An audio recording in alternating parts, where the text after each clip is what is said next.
So let's talk about rhetoric and rhetorical analysis today. And this is just going to be a short introduction. There are more in-depth introductions in some of the readings materials that you'll be doing as a part of this project 1. So rhetoric is the art of persuasion. It's a piece of communication that's designed to have a persuasive effect on an audience for the purpose of achieving some type of goal. The rhetor is the person who's communicating. The audience is the person to whom the rhetor is communicating, and the purpose is what the rhetor wishes to achieve with his or her text. And these three ideas are sort of interconnected. This is what makes up a particular type of discourse. Someone speaking, someone listening, and there's a purpose behind it. And we put these into a rhetorical triangle, and there's a number of different rhetorical triangles. This is Jim Nugent's depiction of just one of them in his primer on rhetoric. You're going to read this entire primer as a part of your homework assignment, but I wanted to focus specifically on the rhetorical triangle today. So the rhetorical triangle is a way of thinking about what's involved in any communication or persuasion scenario. And it involves those three main parts: the rhetor, the audience, and the purpose. What's important to remember is that these three variables are mutually interdependent. In successful rhetoric, each of them must be reconciled and made appropriate to the other two. So the purpose has to be appropriate to the rhetor and what the rhetor is able to achieve with a particular audience. The audience has to be appropriate to the rhetor and the rhetor's purpose, and the rhetor has to be appropriate for the purpose and the audience. And this kind of makes sense. But let's take a little bit of a closer look at it so that we're looking at the ways in which audience, purpose, and rhetor interact in a particular scenario.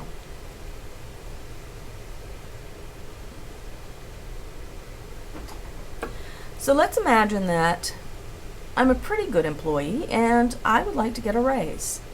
So I'm the rhetor, my audience is my boss, and my purpose is to get more money for what I do. So my purpose has to be reconciled between those two factors: who I am as a rhetor, am I well liked, am I a hard worker, do I deserve the money, and who my boss is she generous and understanding, does she even have the money to give? If I make it my purpose to make $1 million, I'm not likely to be met with much success. So I have to reconcile my purpose to what is possible, given both who I am as a rhetor and who my audience is. In the same scenario, I also have to make sure my audience is appropriate to my purpose. So I need to be appropriate to the purpose. I need to be worth the money. My purpose needs to be appropriate to who I am and the audience.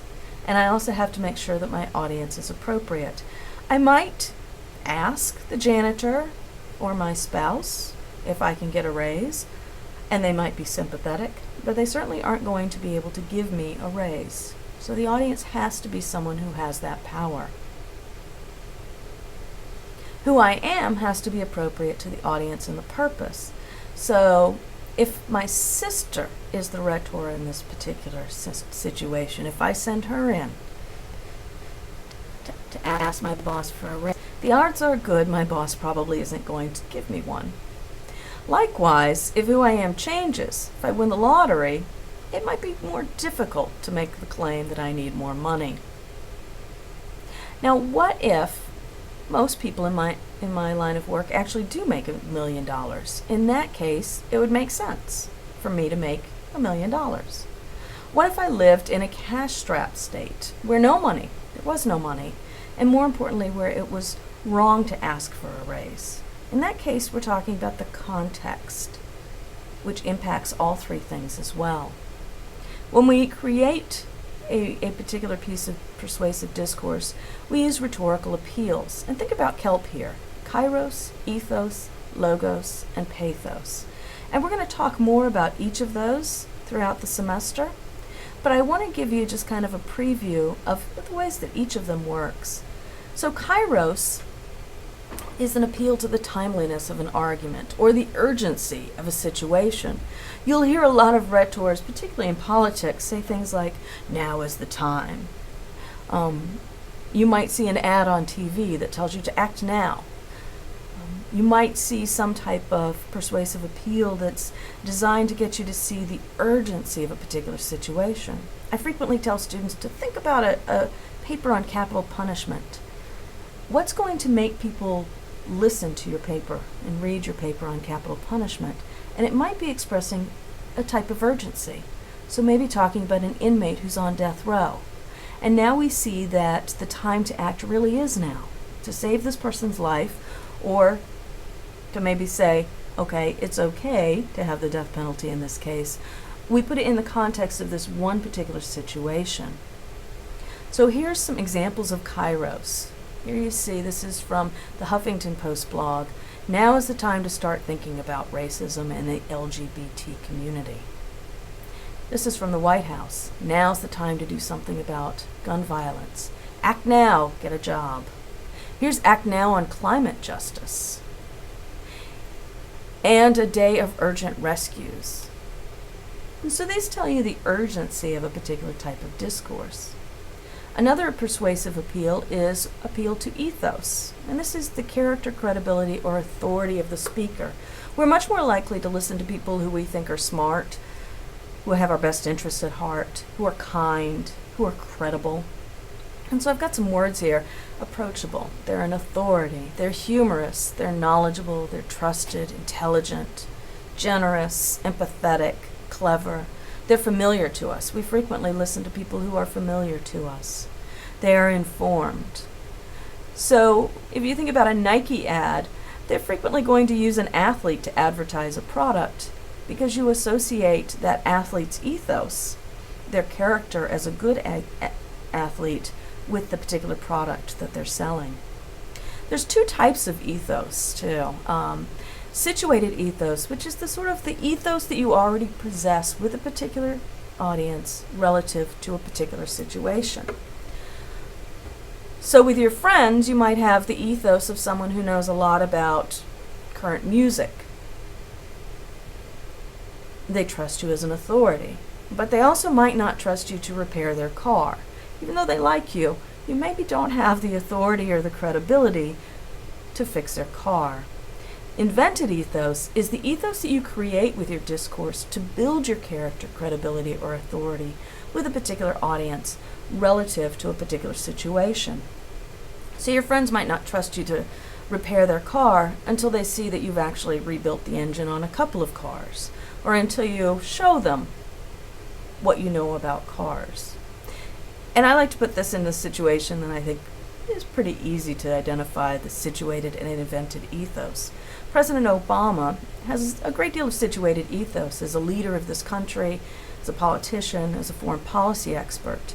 If he came to OU, he'd come with Secret Service, he'd have the flag, everything would be painted. We would be waiting for him. He has a great deal of ethos as a politician, as a leader.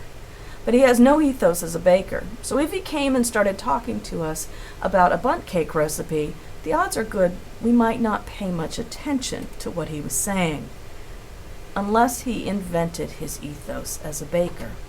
And in that case, he'd probably have to tell us that he got the recipe from his grandmother who taught him to bake, and that he uses this bundt cake recipe anytime there's any type of visiting dignitaries to the White House. Likewise, Martha Stewart has a situated ethos as a homemaker, a baker and cook, a businesswoman, a publisher, and a television personality. She has no ethos, no situated ethos as a foreign policy expert. So if she came to campus, we would definitely listen to her when she talked about a bundt cake and how to make one. We would listen to her more than we might listen to the president. But if she were going to talk to us about foreign policy, she'd have to invent her ethos. Maybe tell us that she has a couple of degrees in foreign policy, that she's worked at The Hague or for the UN. So in each case, you have a particular ethos with a particular audience. And in cases where you don't have ethos with a particular audience, you have to figure out some different ways to invent your ethos, to show that you are understanding and knowledgeable, and credible, to show that you're trustworthy and that you have the audience's best interest in mind. An appeal to logos is one you might be familiar with. This is an appeal to reason or logic. And in this case, we use things like statistics, research, evidence, data. We talk about deductive and inductive reasoning, proof. We talk about if something is relevant. We provide percentages, charts, examples, cause and effect, causal relationships. And then finally there's pathos, which is an appeal to the audience's emotions. And you see I've got a number of pictures here. The first is for the Humane Society, and of course a picture of puppy is going to evoke some emotions in most people. This is Hillary Clinton's website, and you see she's got a woman showing her muscle.